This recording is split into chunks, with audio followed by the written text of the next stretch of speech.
ഇത് വെറുതെ നിങ്ങൾ മലർന്ന് കിടന്നിട്ട് തുപ്പണ്ട, കുറെ തുപ്പിയല്ലോ. മലയാള മനോരമക്കൊന്നും ഇതിൽ ഒരു ചെറിയ വിരല് പിണറായിക്കെതിരായിട്ട് അനക്കാൻ പറ്റില്ല. നിങ്ങളാണല്ലോ ഇത് കൊണ്ടുവന്നത്. ആദ്യം പറഞ്ഞ എന്തായിരുന്നു? ആദ്യം പറഞ്ഞ ലൈഫ് എന്ന് പറഞ്ഞു. അങ്ങനെ ചോദിക്കണ്ട. ലൈഫ് എന്ന് പറഞ്ഞു. ലൈഫ് ഉണ്ടോ? ഇല്ല. ഇപ്പൊ എന്താ പറയുന്നത്? ഇപ്പൊ ലാവ്ലിനല്ലേ? അവരോട് ചോദിക്കേ. ലാവ്ലിനുമായി ബന്ധപ്പെട്ടുകൊണ്ട് ഇത് വിജിലൻസ് വകുപ്പ് തള്ളി, CBI കോടതി തള്ളി, ഹൈക്കോടതി തള്ളി, സുപ്രീം കോടതിയിൽ കിടക്കുന്നു.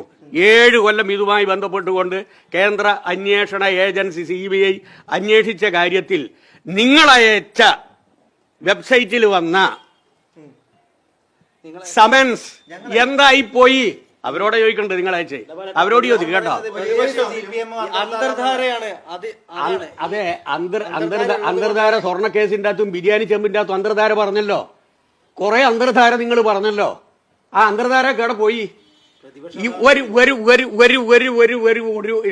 ചെറിയ ഒരു അന്തസ്സിന്റെ ഒരു ചെറിയ അംശം നിങ്ങൾക്ക് ഉണ്ടായിരുന്നുവെങ്കിൽ ഞാനീ പറഞ്ഞ 10-15 കേസിൽ എവിടെയെങ്കിലും പിണറായിന്റെ രോമം തൊടാൻ നിങ്ങൾക്ക് കഴിഞ്ഞിട്ടുണ്ടോ? എന്നിട്ട് ഇപ്പൊ പറയുന്നത് സമൻസ് അയച്ച് എന്താ സമൻസിന്റെ ഭാഗമായി തുടർ നടപടി എടുക്കാത്തതെന്ന് പിണറായി ചോദിക്കണമെന്നല്ലേ പറഞ്ഞ് അങ്ങാടി പോയിട്ട് പറയണത്? ഞങ്ങളോടല്ലേ ചോദിക്കണ്ടേ? നിങ്ങൾക്ക് ബാങ്ക് കിട്ടുമല്ലോന്ന്. നിങ്ങൾ അതെ, സമൻസ് വന്നിട്ടില്ല എന്ന് പിണറായി പറഞ്ഞില്ലേ? അത് അവരോട് ചോദിക്കും. ഞങ്ങൾ